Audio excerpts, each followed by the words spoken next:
we have a slightly different setup today, and yeah, because I thought I'd try a bit of a different format.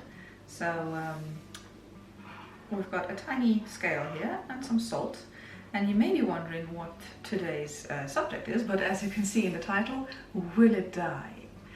So I've had a few pieces of clothing, a few items of clothing that need a makeover.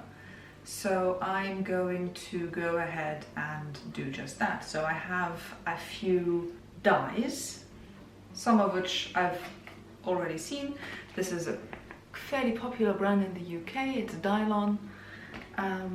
So got my dyes, got my fabric, and have some measuring implements, as well as dyeing vessels. And I have extensively mathed, so I hope I've got all the measures and conversions correct. So what I now need is water, so the fabric to be dyed can hang out in there and soak up, because you're supposed to have it a little, if not soaking wet, at least damp before it goes into the dye.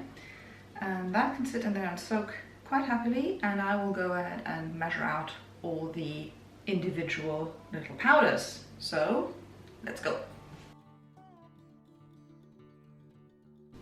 Okay, so the salt is supposed to weigh in at 10.4 grams. So let's try and get 10.4 grams. 10.6.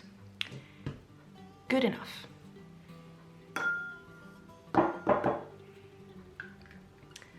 And I'm going to start with this very dark red, which doesn't look too dark red in here, but this also needs to come in at 10.4 grams.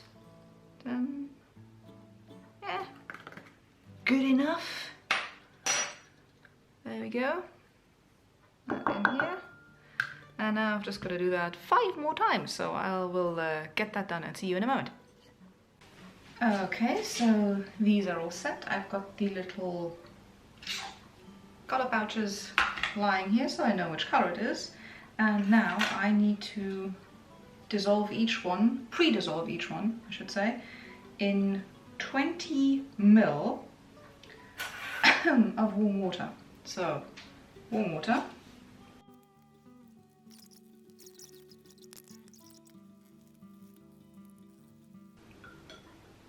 Right, and now that we've all pre-dissolved, I need 250 additional milliliters of water.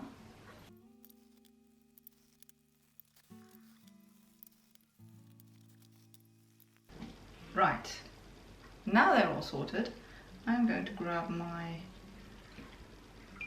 moistened, dampened fabric pieces. And I've got a whole bunch of fabric pieces here because, like I think I mentioned earlier, I'm going to do 2 per vat because I want to double dye some of them to see how that changes the pigmentation. So I'm just going to separate all these out so I can do it relatively at the same time, because also I need to set a timer, because they will need to be moved constantly for the first 15 minutes. That's going to be fun. And then they need to be moved on regular intervals for 45 minutes. So let's pop all these in here. Something tells me that I should probably have started using. We'll go. So now it's anybody's best guess when my phone, or when my camera rather, will have had enough.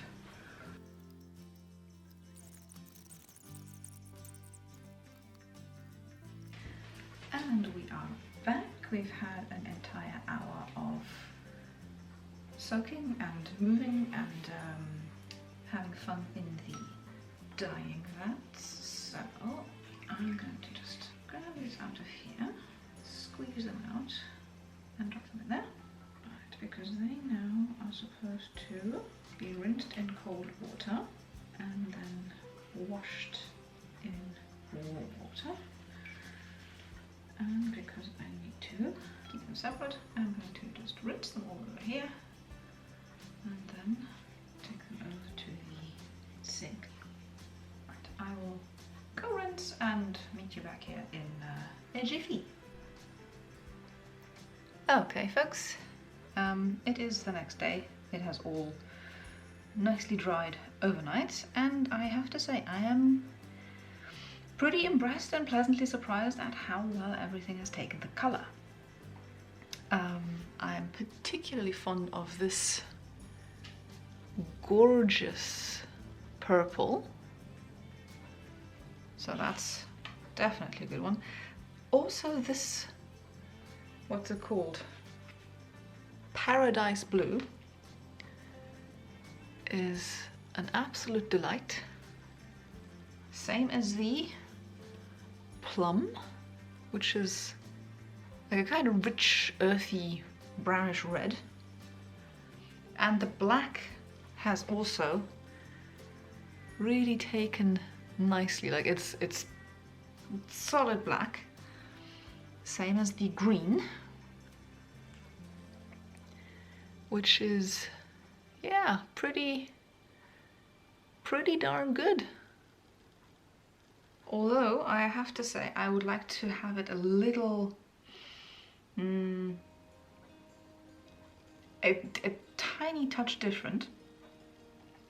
So what I'm probably going to do is mix these two and see how we fare, so the green and the Paradise blue, and see how we fare with that. I'm going to try probably 3 different mixes or ratios of colour.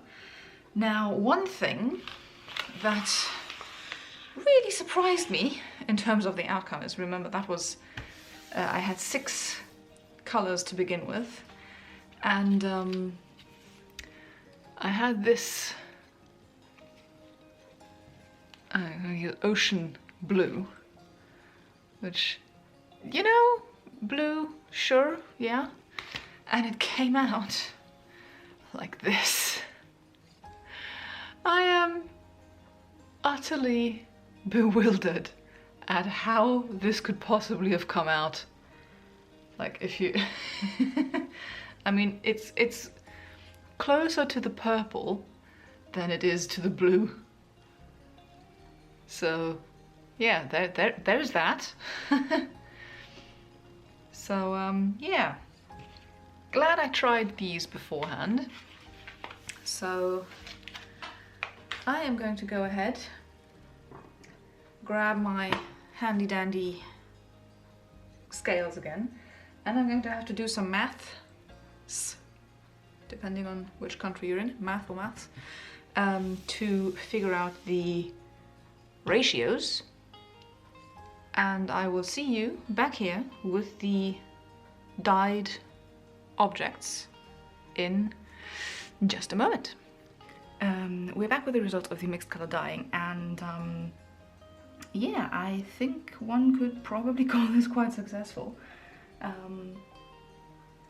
Here at the top I've got the ocean blue and the paradise blue. Just for memory, this was the ocean and the paradise, and I mixed these in the paradise 3 parts and 1 part ocean blue and equal parts ocean and paradise, so I think those came out quite nicely. Then over here I've got a mixture of the plum red, plum purple, and the forest green. That was that, just for memory, these two. And I find these came out quite nicely. This sort of gives a rich, like, maroon kind of vibe, whereas this one is more of a, shall we be generous and call it a chocolatey brown. And these 3 are the paradise blue with the forest green in, what was it, forest green 3 parts, 3 parts forest green, 1 part paradise blue, reverse, and same ratios. So I'm going to have a hard time deciding which ones to use, because I think they did come out quite lovely. But just let me go and show you the clothing items that I will be dyeing with this. The first item on my list is this rather cute little lacy yoke shirt that I've had for a while, and sadly I haven't worn a lot because it's white and I don't really do white, so I'm hoping that I will get a bit more wear out of this once I've dyed it. The only question is, it's basically a polyester blend, so I'm not sure whether it's going to take the color properly. Number 2 is this kind of wrinkly blousey number here, which I quite like. It's got a little yoke here at the back. It's quite nice in and of itself. But same thing, this is a Primani. This is 100% viscose, so it's gonna be interesting to see whether it takes the color at all. And the last item, well, last items are these 2 boat neck plain shirts. Again, I've been wearing them as undershirts so far, but I would kind of like to wear them as outer shirts as well because they are really nice. But again, grey and white. I don't really wear either of those. They came as parts of a pack and I've been meaning to dye them since the day I got them, or even before I got them when I bought them. But these are actually really good because these are 95% cotton and only 5% elastane, so I'm hoping that these are going to take the colour quite well. So yeah, let's get to dyeing. And yes, hi, welcome to the full-scale dye bath, 6 liters. You will have noticed throughout the video that I always put in little hints and notes that I used the wrong ratio or the wrong number of dye, or the wrong weight for the dye powder. The dye powder comes with little sachets of 50 grams. For reasons beyond my understanding, my brain just saw the amount of fabric you could dye with these 50 grams, which is 250 grams. So I ended up using 5 times the amount of what I should have used. And yeah, I just balanced that out by using double the amount in the actual full-scale dye bath, which worked fine because the fibre can only take up so much pigment. It was also a good thing that I did not end up dyeing the white lacy front shirt, because the 100% polyester would not have taken the dye at all. I mean, you can see it here a little bit in the footage that the seams haven't taken the colour and the seams are polyester thread. Doesn't come out too bad in the final result, but it's good that I didn't waste any colour or time on the polyester shirt. But without further ado, here are the final results. Blouse in the nice paradise blue, and the first boat neck shirt in the plum red, and then the last one in purple. I am really pleased how these came out. I ended up not using any mixed colors, but that's fine. I can always use that at a later point in time. If you enjoyed the video, do hit the like button below, and if you don't already follow, do consider. Other than that, have a lovely day, and I will see you in my next video. Bye!